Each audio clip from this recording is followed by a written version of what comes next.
एगो गीत गले रहनी। आप लोग तो नैया डोले सुनले बानी आ ओकर तू गले रही हम ओमे गले रही कि नदिया के पीछे जैसे नैया डोले वो सही मोर सैया डोले है ठीक। लेकिन ओकर तू कौन भी गाना एगो हिट हो जला त आदमी ओकर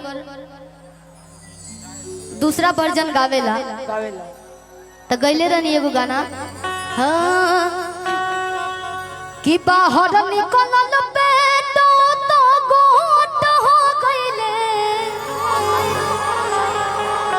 अरे पहिले रहले काजू अखरोट हो गइले। एक सेकंड अखरोट आप लोग समझत है ना काजू तो बहुत लोग खइले हो लेकिन अखरोट एने उमन के बिया निकालिए के मिलेला भोजपुरी में बोला था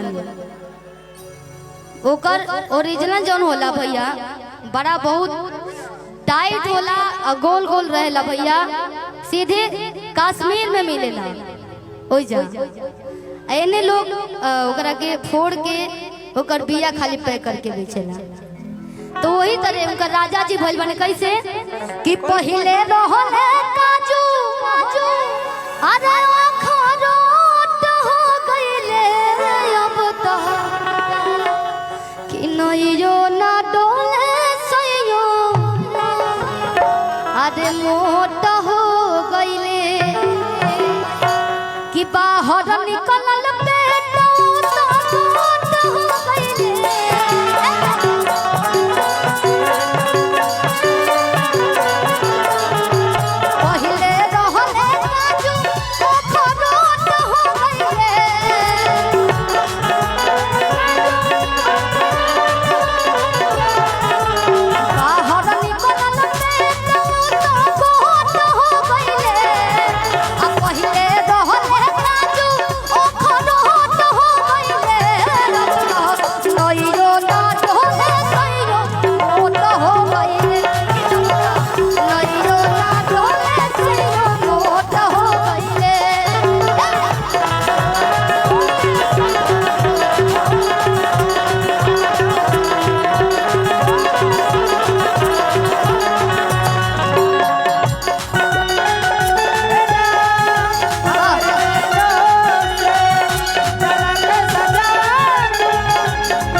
बड़ा परेशान बड़ी कहा तरीके से खिटोले ना पलाई ना पलंग हर रामा हो रामा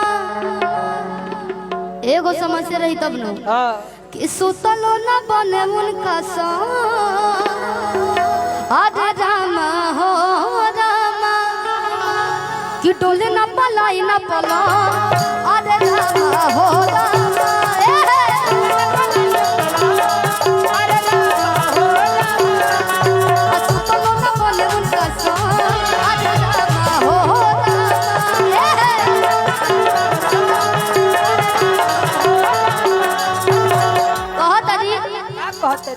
करे कौन हम पैया होए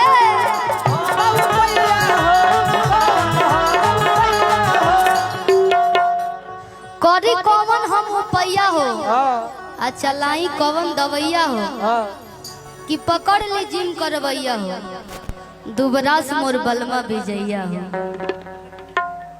अभी ढेर मोट होखलो गुनाह बा ढेर पातर रहलो गुनाह बा भैया मीडियम रहो मीडियम में ओकरा खातिर ढेर लोग मोटो हो जाता तुरंत जिम ज्वाइन कर लेता। जौन पहले मेहनत कुदारी लोग चला के करत रहला, आजकल वह मेहनत आदमी जिम में करता। कि डोले ना पलाई ना पलो अरे रामा हो रामा,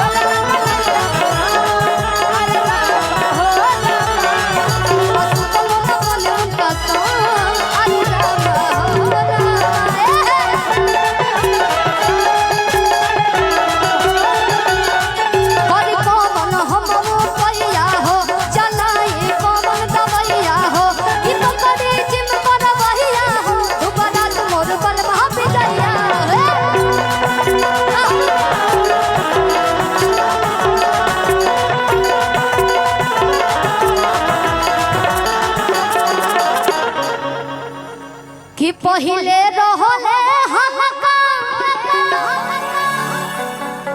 अरे अब चकरोट हो गइले ए माई रे, कि पहिले